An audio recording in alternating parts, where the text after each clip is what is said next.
عزیزان گرامی، معزز بہنوں اور بھائیوں، آج ہم رسول اللہ صلی اللہ علیہ وسلم کی ایک بڑی ہی جامع اور جلیل القدر حدیث، اس کا بیان اور اس کی شرح انشاءاللہ العزیز کریں گے۔ یہ حدیث ان جامع ترین احادیث میں سے ہے جن کو امام نووی رحمہ اللہ نے اپنی اربعین میں نقل فرمایا ہے کہ یہ ان احادیث میں سے ہے کہ جن پر دین کا مدار ہے۔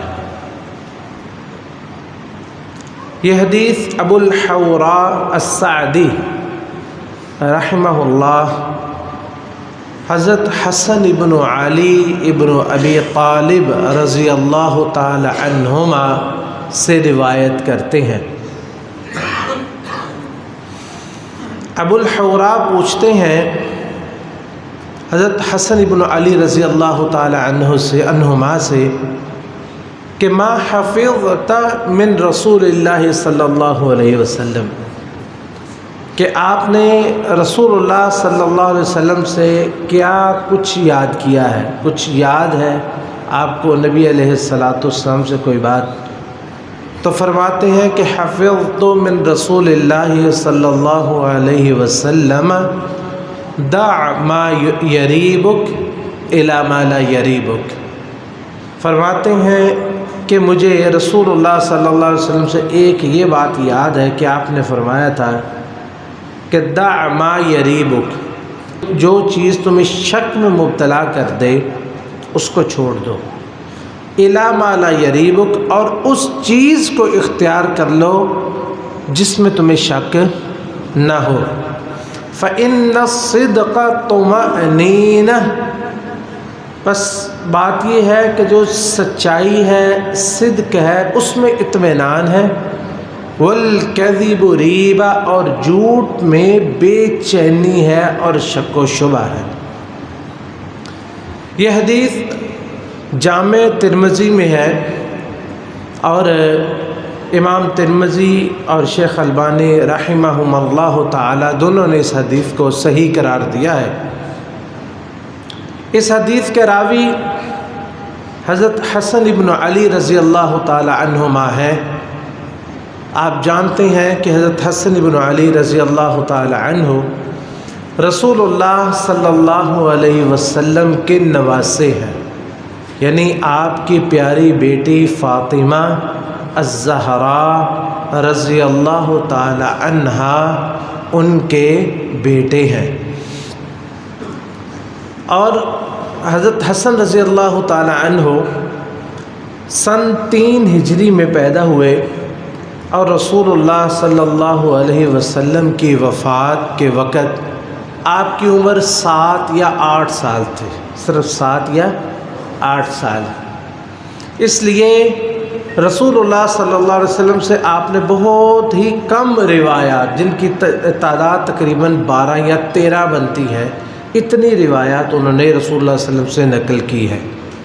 لیکن اتنی کم عمری میں بھی اتنی روایات کو بیان کرنا ہے، اور جن میں سے بعض روایات اور بعض احادیث ایسی ہیں جو آپ کے علاوہ امت میں سے کسی نے بھی بیان نہیں کی۔ مثلاً یہ جو وطر کی دعا ہے، اللہم اہدنی فیمن ہدیت وعافنی فیمن عافیت وتولنی فیمن تولیت، یہ صرف حضرت حسن ابن علی رضی اللہ تعالی عنہما صرف یہی اس حدیث کے راوی ہیں۔ یہ دعا جو ہے یہ صرف اسی کے ذریعے امت تک پہنچی ہے، یعنی جو بھی امت میں پڑھتا ہے وہ حضرت علی حسن رضی اللہ تعالی عنہ کے واسطے سے ہی اس کو یہ حدیث پہنچی ہے۔ اب دیکھیں کہ ان لوگوں کی جو سچے لوگ ہیں اور جن کے اندر تقویٰ ہے، اللہ کا خوف اور اللہ کا ڈر ہے، ان کے عمل میں اللہ رب العزت نے کتنی برکت رکھی ہے کہ جو ایک بھی بات بعض دفعہ ہوتی ہے وہ پوری امت کو فائدہ دے جاتی ہے۔ تو جو روایات حضرت حسن بن علی رضی اللہ تعالیٰ عنہما سے مروی ہیں ان میں سے ایک یہ حدیث ہے جو ہم آج انشاءاللہ العزیز جس کو بیان کریں گے اس کی شرح کریں گے۔ اور رسول اللہ صلی اللہ علیہ وسلم نے ان کے بارے میں فرمایا تھا کہ ان ابنی ھذا سید، کہ میرا یہ بیٹا سردار ہے، میرا یہ بیٹا سردار ہے۔ اور یہ سردار کیوں ہے، یہ اتنا عظیم اور عالی شان کیوں ہے کہ اللہ رب العزت اس کے ذریعے سے میری امت کے 2 گروہوں میں صلح کروا دے گا، میری امت کے 2 گروہوں میں سے 2 گروہوں میں صلح کروا دے گا۔ اور یہ آپ کی بہت بڑی عظمت اور شان ہے کہ آپ نے امت کو ایک کلمہ پہ جمع کیا اپنی ذات کی قربانی دے کے۔ اور جس وقت آپ کو خلافت ملی، آپ بھی خلیفۃ المسلمین، آپ کو خلافت ملی، تو آپ نے حضرت معاویہ رضی اللہ تعالیٰ عنہ کے ہاتھ میں ہاتھ دے کے ان کے بیعت کر لی اور خلافت ان کے حوالے کر لی، اور امت ایک کلمہ پر اکٹھی ہو گئی۔ اور حضرت حسن رضی اللہ تعالیٰ عنہ، یہ ان کی برکت ہے، ہم ان پہ نا انشاءاللہ مستقل بیان کریں گے کہ ان کی یہ برکت ہے کہ ان کی دی ہوئی خلافت کے ذریعے سے جب تک بنو امیہ قائم رہے، امت مسلمہ ایک کلمہ پر اکٹھا رہی ہے، جب تک بنو امیہ قائم رہے۔ یہ ایک بڑی سوچی سمجھی سازش ہے کہ بنو امیہ جو ہے اس کو ہمیشہ ہی بدنام کیا جائے، اور ہمیشہ تاریک پہلو اور اس کی جو ہے وہ جو ان کے اندر کمیاں یا کوتاہیاں اس صرف ان کو سامنے لایا جائے، اور ان کی اچھائیاں جو ہیں وہ ان کو چھپا دیا جائے۔ حتیٰ کہ ایک شخص یہاں تک کہتا ہے، کسی نے اس کے سامنے، آپ لوگ اکثر اس کو جانتے بھی ہیں، اس دنیا سے چلا گیا، جو اس کا سلوک کا مستحق ہے وہی اللہ اس کے ساتھ کرے۔ اس سے کسی نے کہا کہ حضرت معاویہ رضی اللہ تعالیٰ عنہ نے بہت فتوحات کی ہیں، تو آگے سے جواب پتہ کیا دیتا ہے، کہتا ہے حضرت معاویہ کو جہاد کا حق ہی کس نے دیا تھا، آپ جہاد ہی نہیں کر سکتے۔ یعنی کہ امت میں اس کا خیال ہے کہ خلفائے راشدین کے بعد نام اس نے ابو بکر و عمر کا لیا تھا کہ ان کے بعد کسی کو حق ہی نہیں ہے کہ وہ جہاد کرے، کسی کو حق ہی نہیں ہے کہ وہ دنیا میں کسی علاقے کو فتح کرے۔ یعنی یہ ان کا بغض اور حسد ہے۔ اور کل ہی میں ایک شخص کے بارے میں، جو ہے کوئی مطلب مستری قسم کا آدمی ہے، اور یہ ہمارا المیہ ہے کہ ہر جو ہے وہ مستری اور لوہار اور تیلی اور جو بھی کام کرنے والا آدمی ہے، کوئی تیل نکال رہا ہے، کوئی مستری ہے، کوئی منجی پیڑھی ٹھوک رہا ہے، اٹھ کے دین میں فتوے دینے شروع کر دیتا ہے۔ دین کا معاملہ ایک ایسا ہے کہ ہر شخص اس میں جو ہے وہ کسی کام سے تعلق رکھتا ہو۔ اگر کوئی زیادہ پڑھ لکھ جائے، کوئی ڈاکٹر شاکٹر بن جائے، وہ تو سمجھتا ہے کہ مجھ سے بڑا مفتی ہی کوئی نہیں ہے۔ اچھا، وہ پتہ کیا کہتا ہے؟ کہتا ہے کہ اگر یہ تو کہتا ہے جی کہ مطلب حضرت معاویہ رضی اللہ تعالی عنہ اور حضرت عمرو بن العاص، حضرت مغیرہ بن شعبہ رضی اللہ تعالی عنہم، کہتے ہیں یہ زندہ ہوتے ہیں نا، زندہ ہو کے مجھے کہتے ہیں نا کہ میرے بارے میں، ہمارے بارے میں کچھ نہ کہتے، ہم کہتے ہیں نا حضرت، نہیں، ہم نہیں بخشیں گے آپ کو، بلکہ یہ تو آپ کی خوش قسمتی کہ آپ بچ گئے، اگر ہم آپ کے دور میں زندہ ہوتے تو ہم تلواریں لے کے آپ کے خلاف کھڑے ہو جاتے۔ ایسا خبیث اور جو ہے وہ ایسے انسان اور ذلیل انسان ہے کہ جس کی زبان جو ہے وہ صحابہ، جس کی زبان سے صحابہ کرام بھی محفوظ نہیں۔ یعنی کہ ان لوگوں کو، بہت سارے لوگ ہیں جن کو حضرت حسن رضی اللہ تعالی عنہ کی اس خوبی سے تکلیف ہے، اور تا دم قیامت ان کو تکلیف رہے گی کہ حضرت حسن رضی اللہ تعالی عنہ نے صلح کیوں کی تھی۔ حضرت حسن رضی اللہ تعالیٰ عنہ نے یہ صلح کیوں کی تھی؟ یہ چاہتے تھے کہ تلواریں نکلی رہیں اور جنگ ہوتی رہے۔ اب اسی لیے یہ دنیا میں کہیں بھی صلح ہوتے نہیں دیکھ سکتے، دنیا میں کہیں بھی جنگ ہو، مسلمان ملکوں میں کہیں بھی فساد ہو، فتنہ ہو، تو ایسے لوگ اس میں آپ کو ملوث ملیں گے، چاہے وہ عراق ہو، چاہے وہ افغانستان ہو، چاہے وہ سعودی عرب ہو، چاہے وہ بحرین ہو، چاہے یعنی جتنے ممالک دنیا میں، پاکستان ہو، جہاں بھی فتنہ ہوگا، اسی سوچ کے لوگ جو ہیں وہ اس میں ملوث ہوں گے، جن کا خیال یہ ہوتا ہے کہ فتنے کی آگ جو ہے کبھی بھی ماند نہیں پڑنی چاہیے، جنگیں ہوتی رہنی چاہیے۔ بہرحال یہ تو تمہید میں یہ بات گزر گئی۔ حضرت حسن ابن علی رضی اللہ تعالی عنہما ان سے ابو الحورا پوچھتے ہیں کہ آپ نے رسول اللہ صلی اللہ علیہ وسلم کا زمانہ دیکھا، اپنے بچپن ان کے ساتھ گزارا، کوئی چیز آپ کو یاد ہے؟ وہ کہتے ہیں ہاں مجھے یاد ہے، رسول اللہ صلی اللہ علیہ وسلم نے مجھے فرمایا تھا کہ دع ما یریبک الی ما لا یریبک، کہ جس چیز میں تمہیں شک ہو اس کو چھوڑ دو، اور جس میں شک جس پہ یقین ہے نا اس کو اپنا لو، یعنی شک کو چھوڑ دو اور یقین کو اپنا لو، کیونکہ جو سچ ہے دل میں اطمینان پیدا کرتا ہے اور جھوٹ دل میں بے چینی پیدا کرتا ہے۔ امام مبارک پوری تحفۃ الاحوذی میں اس کی شرح میں لکھتے ہیں کہ اس کا معنی یہ ہے کہ اترک ما تشک فیہ من الاقوال والاعمال، کہ آپ کو جس بھی بات میں یا کسی بھی عمل میں شک ہو تو اس کو چھوڑ دو۔ فإنہ منہی اولا، آپ کو یہ شک ہے کہ یہ کام یا یہ بات یہ نبی علیہ الصلوۃ والسلام نے اسے منع کیا ہے یا نہیں، یا یہ کہ یہ چیز جو ہے یہ حلال ہے یا حرام ہے، اور یا اسی طرح آپ کو اگر شک ہے او سنت او بدعہ، کہ یہ چیز سنت ہے یا بدعت ہے، یہ چیز سنت ہے یا بدعت ہے، او وعدل الی ما لا تشک، اور اس کو چھوڑ کے اس چیز کو اپنا لو جس میں آپ کو شک نہیں ہے، جس کے بارے میں آپ کو یقین ہے۔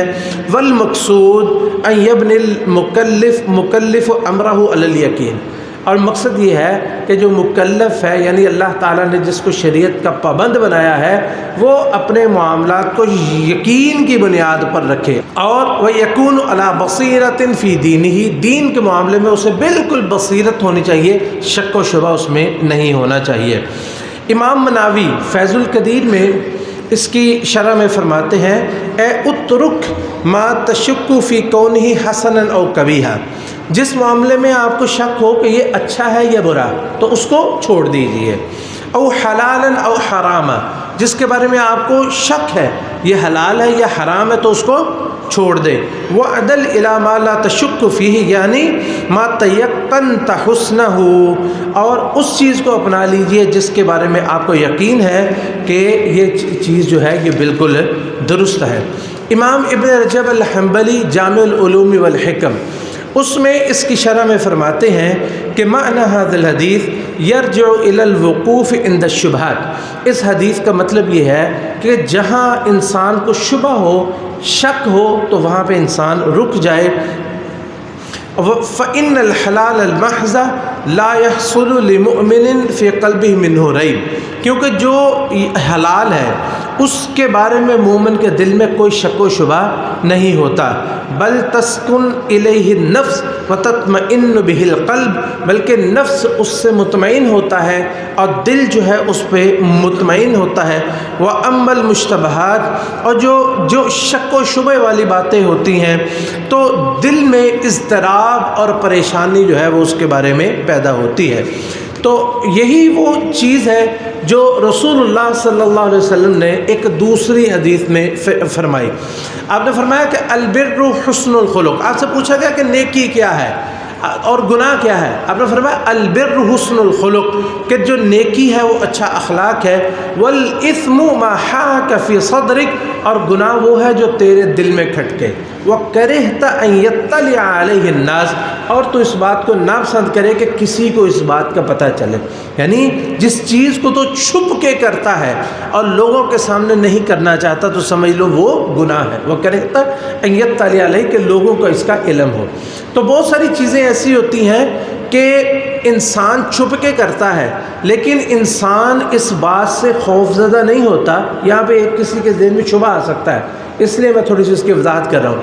بعض چیزیں ایسی ہوتی ہیں کہ انسان جو ہے وہ چھپ کے کرتا ہے، لیکن وہ اس بات سے خوف زدہ نہیں ہوتا کہ لوگوں کو اس کا علم ہو۔ جیسے انسان جو ہے وہ میاں بیوی کے معاملات ہے، اولاد پیدا ہوتی ہے تو انسان اس بات سے خوفزدہ تو نہیں ہوتا کہ کسی کو اس کا علم ہو، بلکہ سب کو بتاتا ہے اللہ نے مجھے اولاد نصیب فرمائی ہے۔ واش روم میں جاتا ہے، چھپ کے جاتا ہے، لیکن وہ اس بات سے خوفزدہ نہیں ہوتا کہ لوگوں کو پتہ چلے کہ وہ سب کو پتہ ہی ہے واش روم ہے۔ تو جو گناہ ہوتا ہے نا وہ دو چیزیں، یعنی ایک تو یہ کہ انسان چھپ کے کرے، اور اس بات سے انسان جو ہے وہ ڈرے کہ کسی کو اس بات کا پتہ چلے۔ تو یہ وہ چیز ہے جو انسان جو ہے وہ اس کے دل میں شک و شبہ ڈالتی ہے.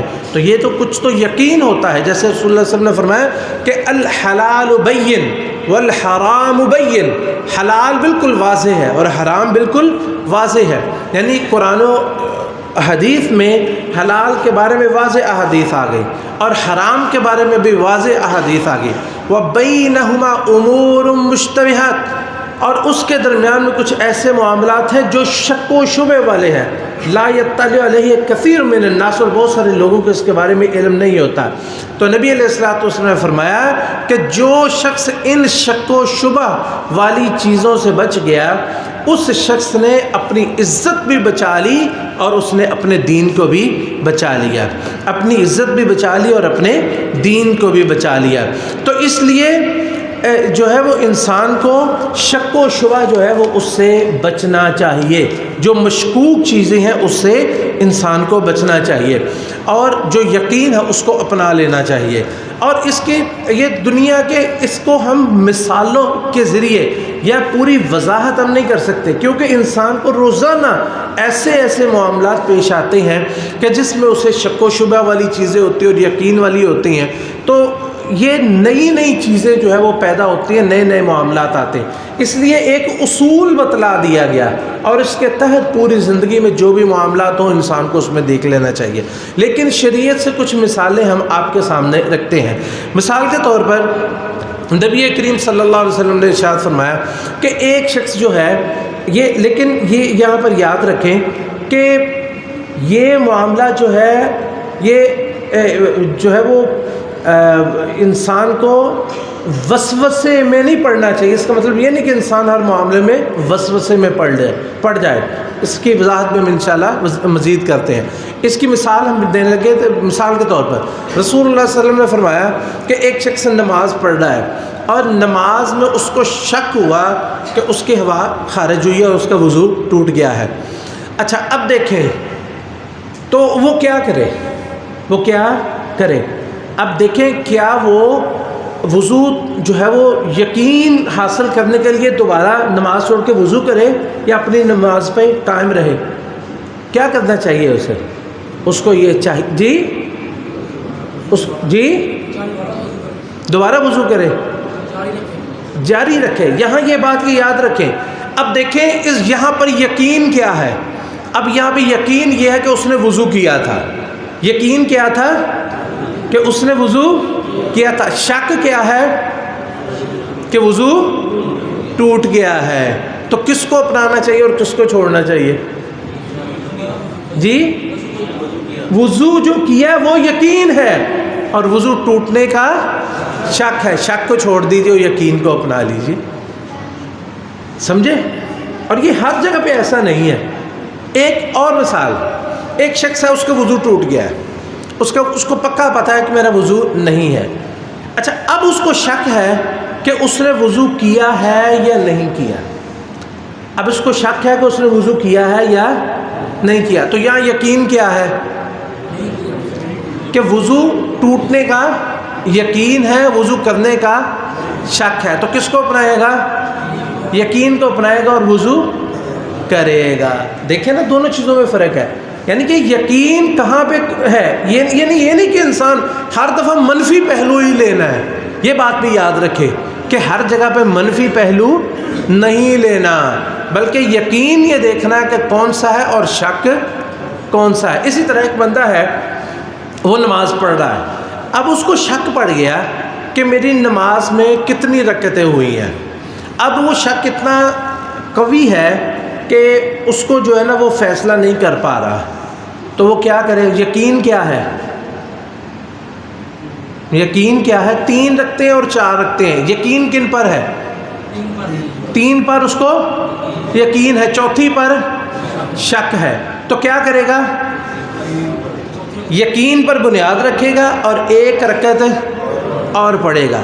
اچھا بالفرض ایسا ہو کہ اس نے 4 ہی پڑھی تھی، تو یہ جو اس نے 5ویں رکعت پڑھی ہے اور اس کے ساتھ سجدہ سہو بھی کیا ہے، یہ کیا ہو جائے گا؟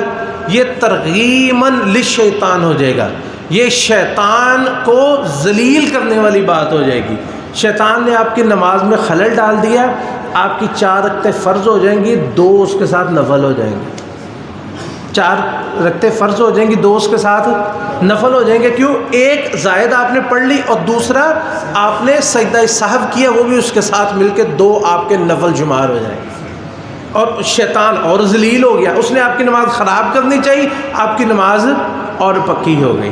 اور اسی طرح ایک بندہ اس نے نماز پوری پڑھ لی ہے اور اس کو یقین ہے کہ میں نے 4 رکعتیں ہی پڑھی ہیں، لیکن بلا وجہ اسے شک ہو رہا ہے، بلا وجہ اس کے شک ہو رہا ہے، تو کیا کرے؟ شک کو دفع کرے اور یقین پہ بنیاد رکھے۔ تو یہ قوانین اور اصول جو ہیں یہ اپنی زندگی میں ہر معاملے میں اپنانے ہیں۔ اور بہت سارے معاملات ایسے ہوتے ہیں جہاں پہ ہمارا شک جو ہے وہ بہت حد تک یقین کی طرف مائل ہوتا ہے۔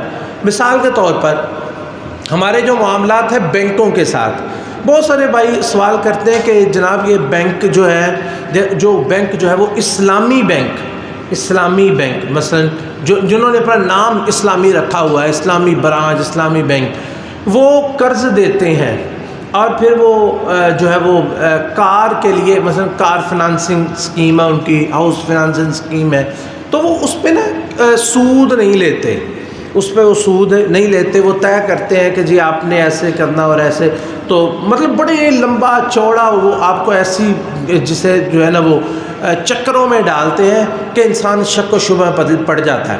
اور پھر انسان اس کے لیے نا کچھ انہوں نے فتوے بھی لے رکھے ہوتے ہیں، اور جو فتوے جو ہیں کچھ لوگوں کو تو انہوں نے غلط سوال کر کے سوال غلط کیا ہوتا ہے اور انہوں نے اس سوال کی بنیاد پہ فتویٰ دیا ہوتا ہے، پھر وہ کیا کرتے ہیں سوال کو بدل دیتے ہیں اور جواب ان کا وہاں پہ نقل کر دیتے ہیں، ایسے ہوتا ہے۔ اور بعض دفعہ ہوتا ہے کہ وہ لوگ جو ہے وہ خود ان کو سمجھ نہیں ہوتی، یا یہ کہ وہ جو ہے وہ حصے دار اس میں ہوتے ہیں بینکوں میں، وہ بھی فتوے دے دیتے ہیں۔ لیکن جو بینکوں کے جمعی معاملات ہوتے ہیں، بینکوں سے قرض لینا، یقین کیجئے یہ بینک والے آپ کے کچھ نہیں لگتے۔ اب یہ یاد رکھیں کہ پہلے یہ لوگ سوال کریں اس میں کیا حرج ہے، اس میں مجھے یہ بتائیں بینک والے آپ کو قرض کیوں دیں گے؟ کیا ان کو آپ سے ہمدردی ہے؟ وہ آپ سے بہت محبت کرتے ہیں، ان کا آپ کے ساتھ قلبی تعلق ہے، وہ کیوں قرض دیتے ہیں؟ ان کو قرض دینے میں کیا پیسے پڑے انہیں تکلیف دیتے ہیں؟ وہ پیسے پڑے ہوتے ہیں، ان سے کسی نہ کسی طریقے سے انہوں نے فائدہ ہی لینا ہوتا ہے۔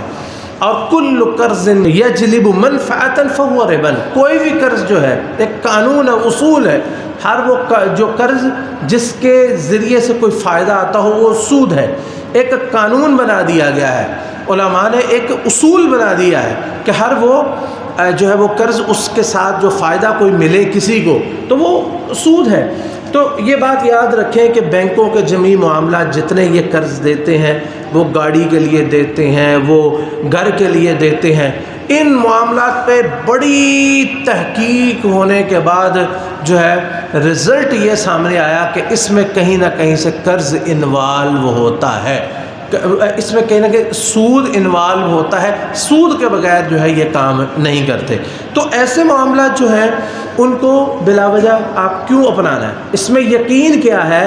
یقین یہ ہے کہ اگر ہم اس کو چھوڑ دیں گے بچ جائیں گے، اور شک یہ ہے کہ اس کو اگر اپنائیں گے تو سود میں مبتلا ہو جائیں گے، تو آپ پھر اس کو کیوں اپناتے ہیں؟ حالانکہ یہ شک کی بات بھی نہیں، یہ یقین کی بات ہی ہے، لیکن وہ شبہ اتنے ڈالتے ہیں کہ انسان جو ہے وہ متذبذب ہو جاتا ہے۔ یہ متذبذب ہونا، یہ بے یقینی کی کیفیت ہونا، یہ شش و پنج میں پڑ جانا، اور یہ انسان کا اضطراب میں مبتلا ہو جانا، یہی وہ چیز ہے جس کے بارے میں نبی علیہ السلام نے فرمایا کہ دع ما یریبک، جو چیز تمہیں شک میں ڈال دو اس کو چھوڑ دو، اور جس پہ تمہیں یقین ہو وہ اپنا لو۔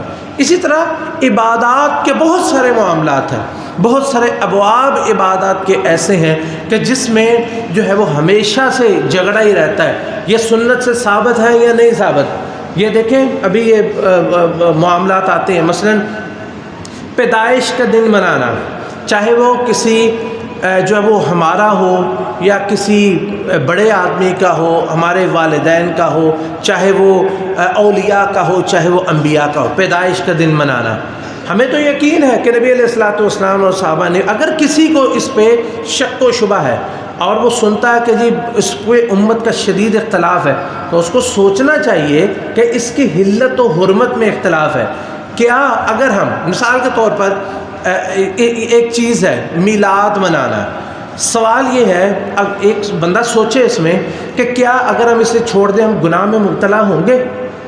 وہ کوئی بھی نہیں کہتا گناہ میں مبتلا ہوں گے، تو پھر اگر گناہ میں مبتلا نہیں ہوں گے تو پھر اس کو چھوڑ ہی دیں تاکہ اس میں کوئی شک و شبہ والی بات ہی نہ رہے۔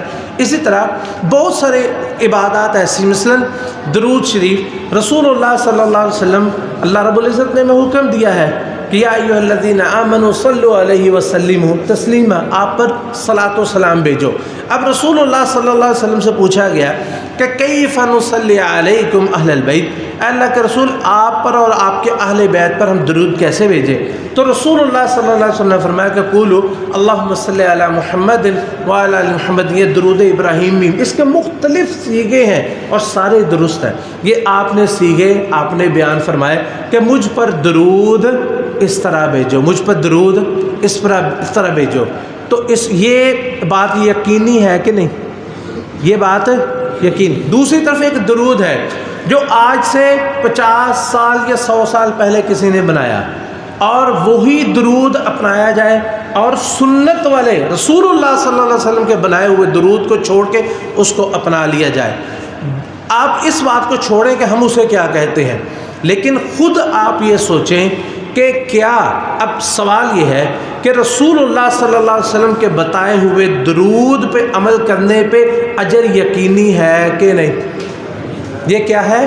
یقین۔ اسے کیا کہتے ہیں؟ یقین۔ اچھا، دنیا میں کسی انسان کا بنایا ہوا درود ہے، اس پہ اجر اور ثواب یقینی ہے؟ یہ کیا ہے؟ شک، یہ ہے ریب۔ دع ما یریبک الی ما لا یریبک، اس لیے شک و شبے والی باتیں جو ہیں ان کو چھوڑ دیجئے اور یقینی جو چیزیں ہیں ان کو اپنا لیجئے۔ اللہ رب العزت ہمیں اس کے توفیق نصیب فرمائے، شک و شبہات سے اللہ رب العزت ہمیں محفوظ فرمائے اور یقین کامل ہم کو نصیب فرمائے۔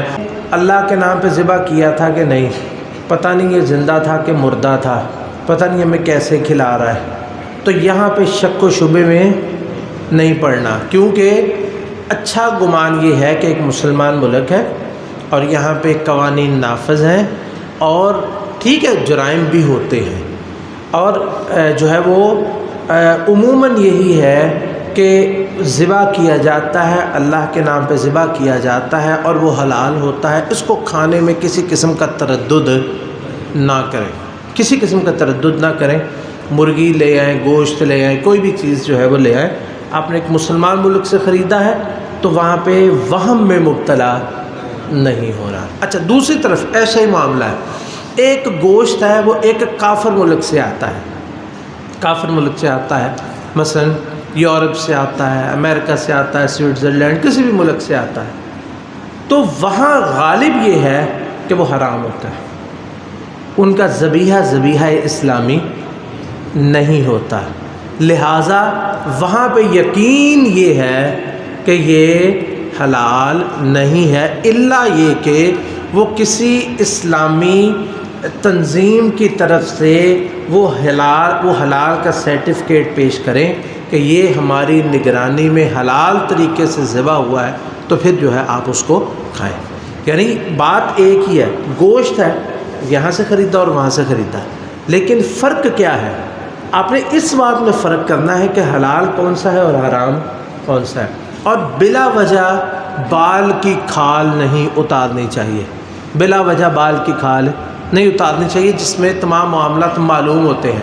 مثال کے طور پر ایک شخص حضرت عبداللہ بن عمر رضی اللہ تعالیٰ عنہما، ان کے پاس آتا ہے اور آ کے پوچھتا ہے، جیسے لوگوں کا نا بلا وجہ سوال کرنے کی عادت ہوتی ہے، یعنی جو ہے نا وہ جیسے نا تنگ کرنا کسی کو مقصود ہوتا ہے، آ کے پوچھتا ہے حضور بندے نے احرام پہنا ہو تو مکھی مار سکتا ہے؟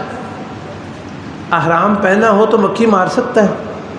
تو عبداللہ بن عمر پوچھتے ہیں بھائی آپ کہاں سے تشریف لائے ہیں؟ کہتا ہے جی میں عراق سے آیا ہوں۔ تو آپ فرمانے لگے کہ تم نے اللہ کے رسول کے نواسے کو شہید کرنے میں ذرا بھی تردد نہیں کیا اور مکھی کے بارے میں تمہیں شک پیدا ہو رہا ہے؟ یعنی رسول اللہ علیہ وسلم کا نواسے حضرت حسین ابن علی رضی اللہ تعالیٰ عنہ ان اہل عراق، انہوں نے ہی بلایا اور پھر انہوں نے ہی قتل کیا تھا نا.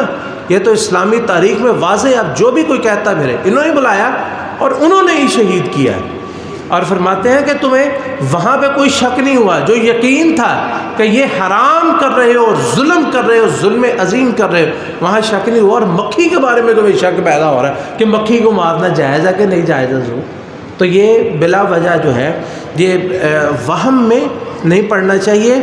لیکن جہاں پہ شک و شبہ، دوسری بات کہ جہاں شک و شبہ ہے تو پھر انسان اس شک و شبے سے کیسے نکل سکتا ہے؟ بعض دفعہ ہوتا ہے کہ انسان کو لازمی ہے کہ بہت ضرورت ہوتی ہے کہ انسان اس کو اپنا لے، یا اس پہ انحصار ہے، انسان کے کاروبار کو، اس کے بزنس کا، یہ بہت سارے معاملات کا انحصار ہے.